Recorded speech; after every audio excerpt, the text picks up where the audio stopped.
I admit I have a bit of a problem with watching too much reality TV. You know, Big Brother, The Bachelor, Teen Mom, Are You the One? All those mind-melting, drama-infused, over-the-top reality shows. Over time, that's translated into following a lot of Said reality stars in Instagram. If it had only stopped there, I'd be fine. But then I started following Instagram stars. The ones that post pretty pictures of themselves all day long and somehow make money doing it. All of these so-called stars have one big thing in common. They post ads on their Instagram pages. Waist trainers, teeth whiteners, clothing, shampoos, everything you can think of. I held out for so long in falling for any of them, but I'll admit it. I'm weak. What got me was one of my favorite, slightly washed up, reality stars posted a selfie of herself with something called Belly Be Gone tea. I'm not stupid.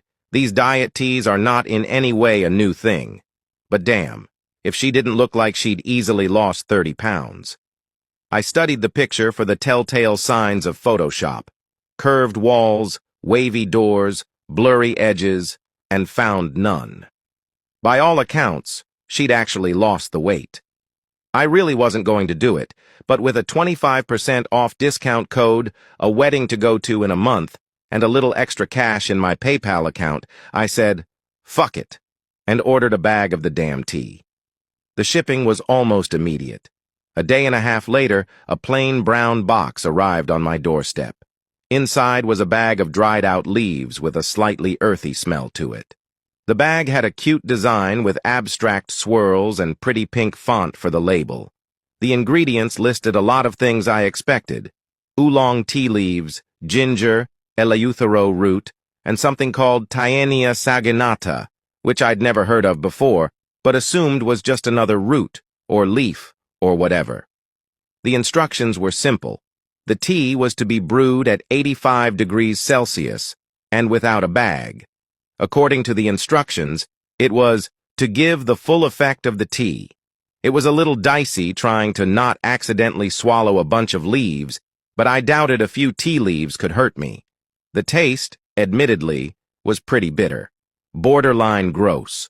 Still, I chugged down 2 cups a day of the brackish tea every day for a week and hoped I'd find my tummy just a little flatter by the end of my cleanse. I honestly didn't expect to see a major change when I stepped on the scale after the first week, but holy crap, I'd actually lost 7 pounds. 7 pounds! In a week! I couldn't believe it. Not only that, but people started complimenting me on how fit I looked. My formerly slightly too snug clothes fit better, and my tummy was definitely a lot flatter. So I decided to up my amount of tea a day. If 2 cups a day meant a loss of 1 pound a day, then 3 cups had to surely mean 1.5 pounds. At that rate, I was definitely going to be able to look my best at the wedding I had RSVP'd to a few weeks earlier. My results were better than expected at the end of week 2. I was down a total of 21 pounds, which meant I was losing 2 pounds every day. It was insane. My clothes were actually getting loose, like hanging off me. I didn't want to lose too much weight, of course, so on week 3 I cut back to a cup a day. I only had about 15 more pounds I wanted to lose at that point, and I really didn't want to overdo it. But at the end of week 3, I wasn't elated when I saw the number on the scale. At 1 cup a day, I was down another 18 pounds. I was losing more weight, not less. And I was starting to feel a little too thin. I cut out the tea altogether. I started eating more, not just to gain the weight back, but because I was hungry all the time. There was a week until the wedding, and the dress I'd bought a couple weeks earlier was basically hanging off me by time I went to zip it up. My ribs protruded through the thin fabric, and it took a hell of a lot of makeup to hide just how sunken in my cheeks had become. My date came and picked me up before the ceremony, and I could tell by the look in his eyes that he was concerned. No, more than concerned. He looked downright disgusted by how thin I'd become. The feeling wasn't his alone. I couldn't stand to look at myself in the mirror. It had gotten that bad. I couldn't wait for the reception. I munched on the snacks I'd hidden in my purse through the whole ceremony. During the dinner, I stuffed my face and begged for seconds. I was absolutely famished, and the kitchen ended up bringing me 2 extra helpings of dinner. All eyes were on me after that one. Between being horrifically skinny and begging for food, everyone was staring at me, judging. I went into full panic mode after that. I had to act normal. I had to be normal. I got up on the dance floor as soon as the music kicked in and tried to be my normal self. But the room started to spin the moment. I started to dance. My head went fuzzy and my vision tunneled. The last thing I remembered was falling to the floor. The doctor told me it was 3 days later when I woke up in the hospital. There were IVs hooked to my arms and a feeding tube inserted through my abdomen to give me the food I so dearly needed. I didn't even have to tell the doctor about the tea. Turns out I was his third case in 2 months.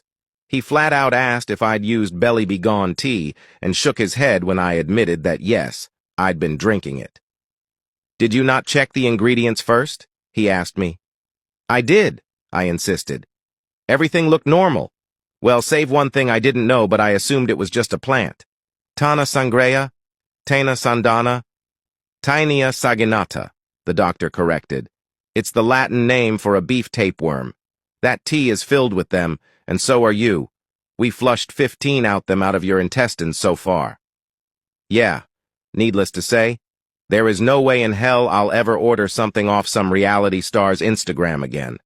I contacted the company that makes the tea, but with the words Tinea saginata right on the package, there isn't too much anyone can do to stop them. All I can do is keep eating the high-calorie meal program the doctor has me on. That, and double-check that there are no more signs of tapeworms every day for most likely the rest of my life.